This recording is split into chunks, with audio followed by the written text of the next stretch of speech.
আকাশবাণী খবর পড়ছি চঞ্চল ভট্টাচার্য। প্রথমে বিশেষ খবর। লোকসভা নির্বাচনের ভোট গণনা আগামীকাল। একই সঙ্গে অন্ধ্রপ্রদেশ ও ওড়িশায় বিধানসভা নির্বাচনের ভোট গণনাও হবে এদিন। অরুণাচল প্রদেশে বিজেপি এবং সিকিমে সিকিম ক্রান্তিকারী মোর্চা একক সংখ্যাগরিষ্ঠতা পেয়ে সরকার গড়তে চলেছে। নির্বাচন কমিশনের নির্দেশ অনুসারে আজ পশ্চিমবঙ্গের বারাসাত ও মথুরাপুর লোকসভা কেন্দ্রের অন্তর্গত দুটি বুথে পুনর্নির্বাচন চলছে।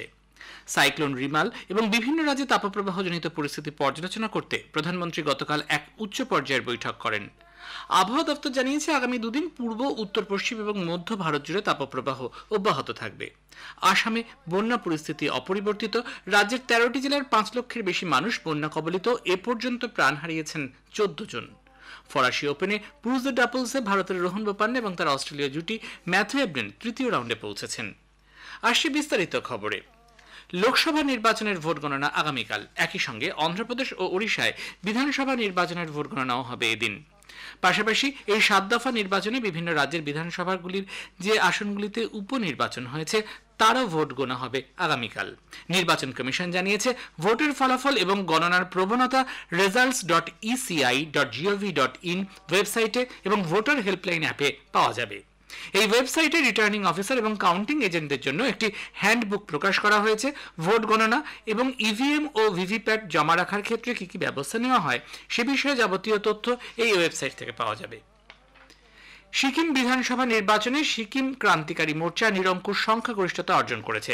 বিধানসভার 32টি আসনের মধ্যে 31টিতেই এই দল জয়লাভ করেছে। বিরোধী সিকিম ডেমোক্রেটিক ফ্রন্ট একটি মাত্র আসন পেয়েছে। অরুণাচল প্রদেশে বিধানসভা নির্বাচনে ভারতীয় জনতা পার্টি একক সংখ্যাগরিষ্ঠতা পেয়েছে। বিধানসভার 60টি আসনের মধ্যে 50টিতে নির্বাচন হয়। 10টি আসনে বিজেপি বিনা প্রতিদ্বন্দ্বিতায় জয়লাভ করে। বাকি 50টি আসনের মধ্যে বিজেপি 36টি আসনে জয়লাভ করেছে। প্রধানমন্ত্রী নরেন্দ্র মোদী বিজেপিকে জয়ী করার জন্য অরুণাচলবাসীকে ধন্যবাদ জানিয়েছেন। একই সঙ্গে সিকিমে জয়লাভের জন্য সিকিম ক্রান্তিকারী মোর্চাকে অভিনন্দন জানান তিনি। প্রধানমন্ত্রীর প্রয়াসে রাজ্যে ব্যাপক উন্নয়ন হচ্ছে, আর তাই উন্নয়নের নিরিখে রাজ্যের মানুষ ভোট দিয়েছেন বলে অরুণাচল প্রদেশের মুখ্যমন্ত্রী পেমা খান্ডু মন্তব্য করেন। শ্রী খান্ডু গতকাল রাজ্যপালের সঙ্গে দেখা করে ইস্তফাপত্র পেশ করেন।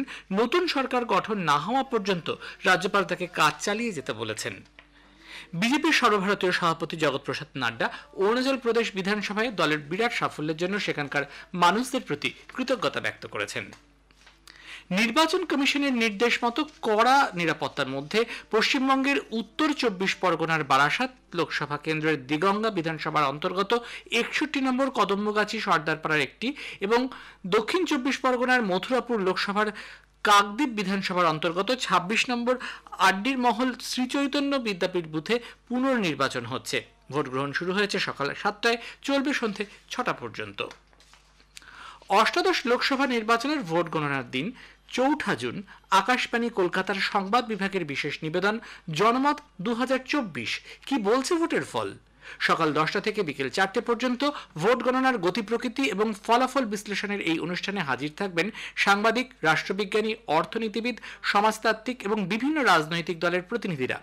আলোচনার ফাঁকেই শুনবেন নিয়মিত সংবাদ, শোনা যাবে গীতাঞ্জলি প্রচার তরঙ্গে ও ডিটিএইচ পরিষেবায় এবং আমাদের সোশ্যাল মিডিয়া পেজে। ফল ঘোষণার পর এদিন রাত 8টা 5 থেকে 9টা পর্যন্ত শুনবেন বিশেষ আলোচনা জনতার রায়। ভোটের ফল নিয়ে সর্বশেষ খবর জানতে 4 জুন মঙ্গলবার অবশ্যই শুনুন জনমত 2024 কি বলছে ভোটের ফল এবং জনতার রায়। প্রধানমন্ত্রী নরেন্দ্র মোদী গতকাল দিল্লিতে দেশের বিভিন্ন অঞ্চলের তাপপ্রবাহ এবং ঘূর্ণিঝড় রিমাল পরবর্তী পরিস্থিতির পর্যালোচনা করতে কয়েকটি বৈঠক করেন। তাকে পরিস্থিতির বিষয়ে বিস্তারিতভাবে জানানো হয়। বৈঠকে মিজোরাম, আসাম, মণিপুর, মেঘালয় এবং ত্রিপুরায় ভূমিধস এবং বন্যার কারণে প্রাণহানি এবং সম্পত্তির ক্ষয়ক্ষতির বিষয়টিকে অগ্রাধিকার দেওয়া হয়। এ খবর প্রচারিত হচ্ছে আকাশবাণী থেকে। আবহাওয়া দপ্তর জানিয়েছে, আগামী দুদিন পূর্ব, উত্তর পশ্চিম এবং মধ্য ভারত জুড়ে তাপপ্রবাহ অব্যাহত থাকবে। হিমাচল প্রদেশ, রাজস্থান, মধ্যপ্রদেশ, ছত্তিশগড়ে এর প্রভাব দেখা দেবে। এছাড়াও জম্মু কাশ্মীর, লাদাখ, পাঞ্জাব, হরিয়ানা, চণ্ডীগড়, দিল্লি, উত্তরপ্রদেশ এবং ওড়িশায় আগামীকাল পর্যন্ত এই পরিস্থিতিই থাকবে। দেশের বাকি অংশেও সর্বোচ্চ তাপমাত্রার খুব একটা হেরফের হবে না। তবে আবহাওয়া দপ্তর সূত্রে জানানো হয়েছে, পশ্চিমবঙ্গ ও উত্তর পূর্ব ভারতে আগামী 6 দিন বজ্রবিদ্যুৎ সহ হালকা থেকে মাঝারি বৃষ্টি হতে পারে। কর্ণাটক, কেরালা, লাক্ষাদ্বীপ ও আন্দামান নিকোবর দ্বীপপুঞ্জেও হালকা থেকে মাঝারি বৃষ্টিপাত হওয়ার সম্ভাবনা রয়েছে। আসামে বন্যা পরিস্থিতির উন্নতি হয়নি। রাজ্যের 13টি জেলার 5 লক্ষের বেশি মানুষ বন্যা কবলিত। নতুন করে 3 জনের মৃত্যুর খবর আসায় মৃতের সংখ্যা বেড়ে হলো 14। 564টি গ্রামের 8000 হেক্টর বেশি জমির ফসল নষ্ট হয়ে গেছে। 193টি ত্রাণ শিবির খোলা হয়েছে। জাতীয় এবং রাজ্য বিপর্যয় মোকাবিলা বাহিনী ত্রাণ ও উদ্ধার কাজ চালাচ্ছে। কাছাড় জেলায় আরও 2 জনের প্রাণহানির খবর এসেছে। একটি শিশুসহ 2 জন নিখোঁজ। বন্যায় 103টি রাস্তা ক্ষতিগ্রস্ত হয়েছে। উত্তর পূর্ব সীমান্ত রেলের নিউ হাফলং চন্দ্রনাথপুর শাখায় রেল লাইন ক্ষতিগ্রস্ত হওয়ায় বহু ট্রেন বাতিল করা হয়েছে। গুয়াহাটি, গোয়ালপাড়া এবং ধুবড়ীতে ব্রহ্মপুত্র নদীর জল ক্রমশ বাড়ছে। একই সঙ্গে বরাক, ধানসিঁড়ি, কপিলী, বুড়িডিহিং, গৌরাং এবং কুশিয়ারা নদীর জলস্তর বৃদ্ধি অব্যাহত। শ্রীলঙ্কায় প্রবল বর্ষণে বন্যা পরিস্থিতিতে অন্তত 15 জন প্রাণ হারিয়েছেন। ক্ষতিগ্রস্ত 5000টি পরিবারের অন্তত 19,000 মানুষ। সে দেশের বিপর্যয় মোকাবিলা কেন্দ্র জানিয়েছে যে রাজধানী কলম্বো সহ 7টি জেলায় প্রাণহানির খবর পাওয়া গেছে। প্রশাসনিক জেলার মধ্যে অন্তত 20টি ব্যাপকভাবে ক্ষতিগ্রস্ত। 4000 বাড়ির আংশিক ক্ষতি হয়েছে। 28টি বাড়ি পুরোপুরি ভেঙে গেছে। শ্রীলঙ্কার সেনাবাহিনী ত্রাণ ও উদ্ধার কাজ চালাচ্ছে। সাহায্য নেওয়া হচ্ছে বিমান বাহিনীর। জেনিভায় অনুষ্ঠিত 77তম বিশ্ব স্বাস্থ্য পরিষদের পূর্ণাঙ্গ অধিবেশনে একটি কমিটির আলোচনায় পৌরোহিত্য করার সময় কেন্দ্রীয় স্বাস্থ্য সচিব অপূর্ব চন্দ্র জানান, বিশ্বজুড়ে স্বাস্থ্য পরিষেবা নিয়ে ফলপ্রসূ এক আলোচনা হয়েছে। আলোচনায় 2025 থেকে 2028 সময়কালে পরিষদের সম্পদ এবং সুস্থায়ী আর্থিক যোগানের বিষয়টি নিয়ে আলোচনা হয়। এবারের সম্মেলনের মূল ভাবনা ছিল health for all for health. Shri Chandra জানান, ভারতের বসুধৈব কুটুম্বকম অর্থাৎ এক বিশ্ব এক পরিবার ভাবনার সঙ্গে এটি মিলে যায়। কেরালায় গরমের ছুটি কাটিয়ে প্রায় 40 লক্ষ পড়ুয়া আজ শ্রেণীকক্ষে ফিরছে। নতুন শিক্ষাবর্ষ শুরু হচ্ছে আজ থেকেই। ছোট ছোট পড়ুয়াদের স্বাগত জানাতে প্রাথমিক বিদ্যালয়গুলিকে সাজিয়ে তোলা হয়েছে রঙিন বেলুন ফেস্টুনে। বিদ্যালয়ের দেওয়ালে শোভা পাচ্ছে ছোটদের প্রিয় বিভিন্ন চরিত্র। রাজ্য জুড়ে এবছর 2,44,000-এর বেশি পড়ুয়া প্রথম শ্রেণীতে ভর্তি হয়েছে। মুখ্যমন্ত্রী পিনারাই বিজয়ন নতুন পড়ুয়াদের স্বাগত জানাতে চিরাচরিত উৎসব প্রবেশনোৎসবম এর সূচনা করেছেন।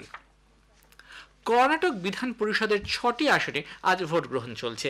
ভোট গ্রহণ শুরু হয়েছে সকাল 8টায়, চলবে বিকেল 4টে পর্যন্ত। মোট 78 জন প্রার্থী প্রতিদ্বন্দ্বিতার আসরে রয়েছেন। আগামী 6 জুন ভোট গণনা। কাশ্মীরের পুলওয়ামা জেলায় নিরাপত্তা বাহিনীর সঙ্গে জঙ্গিদের গুলির লড়াইয়ের খবর পাওয়া গেছে। নেহমা অঞ্চলে নির্দিষ্ট তথ্যের ভিত্তিতে সেনাবাহিনী ও আধা সামরিক বাহিনী যৌথভাবে তল্লাশি অভিযান শুরু করে। যৌথ বাহিনী একটি নির্দিষ্ট অঞ্চলে যাবার চেষ্টা করলে জঙ্গিরা তাদের লক্ষ্য করে গুলি ছোড়ে। বাহিনীর সদস্যরাও পাল্টা জবাব দেয়। শেষ পাওয়া খবর পর্যন্ত গুলির লড়াই চলছে। Chief of defence staff general Anil Chauhan বলেছেন, অগ্নিপথ প্রকল্প সামরিক বাহিনীতে যুবশক্তির সরবরাহ বজায় রাখতে সহায়ক হয়েছে। গতকাল আইএনএস চিল্কায় অগ্নিবীরদের উদ্দেশ্যে ভাষণে জেনারেল চৌহান বলেন, সামরিক বাহিনীর জন্য অগ্নিবীর প্রকল্প একটি গুরুত্বপূর্ণ সংস্কার। তিনি আইএনএস চিল্কায় অগ্নিবীরদের প্রশিক্ষণ ব্যবস্থাও ঘুরে দেখেন। চলতি বছরের মে মাসে ইউপিআই এর মাধ্যমে লেনদেন নতুন রেকর্ড স্পর্শ করেছে। 140 কোটির বেশি লেনদেনের মাধ্যমে 20 লক্ষ কোটি টাকার বেশি মূল্যের স্থানান্তর হয়েছে ইউপিআই ব্যবস্থায়। এপ্রিল মাসের তুলনায় এই পরিমাণ 4% বেশি। ফরাসি ওপেনে পুরুষদের ডাবলসে ভারতের রোহন বোপান্না এবং তার অস্ট্রেলীয় জুটি ম্যাথু এবডেন তৃতীয় রাউন্ডে পৌঁছেছেন। প্যারিসের রোলাঁ গ্যারোস স্টেডিয়ামে তারা ব্রাজিলের মার্সেলো জোরমান ও ওরদালো লুসকে 7-5, 4-6, 6-4-এ পরাজিত করেছেন। বোপান্না এবডেন জুটি দ্বিতীয় রাউন্ডেই আর্জেন্টিনার সেবাস্টিয়ান বাজ এবং ব্রাজিলের থিয়াগো সেবোত উইরের মুখোমুখি হওয়ার কথা ছিল, কিন্তু তারা প্রতিযোগিতায় অংশ না নেওয়ায় তৃতীয় রাউন্ডে বোপান্না এবডেন জুটিকে ভারতের এন শ্রীরাম বালাজি এবং মেক্সিকোর Miguel Angel Reyes Varela Martinez জুটির মুখোমুখি হতে হবে। আইসিসি টি-20 বিশ্বকাপ ক্রিকেটে বার্বাডোসে নামিবিয়া ও ওমানের মধ্যে খেলা সুপার ওভারে গড়িয়েছে। দুদলই নির্ধারিত 20 ওভারে 109 রান করে। আজ ভারতীয় সময় রাত 8টায় শ্রীলঙ্কা দক্ষিণ আফ্রিকার মুখোমুখি হবে। শেষে বিশেষ খবর আরও একবার। লোকসভা নির্বাচনের ভোট গণনা আগামীকাল। একই সঙ্গে অন্ধ্রপ্রদেশ ও ওড়িশা বিধানসভা নির্বাচনের ভোট গণনাও হবে এদিন। অরুণাচল প্রদেশে বিজেপি এবং সিকিমে সিকিম ক্রান্তিকারী মোর্চা একক সংখ্যাগরিষ্ঠতা পেয়ে সরকার গড়তে চলেছে। খবর শেষ হলো।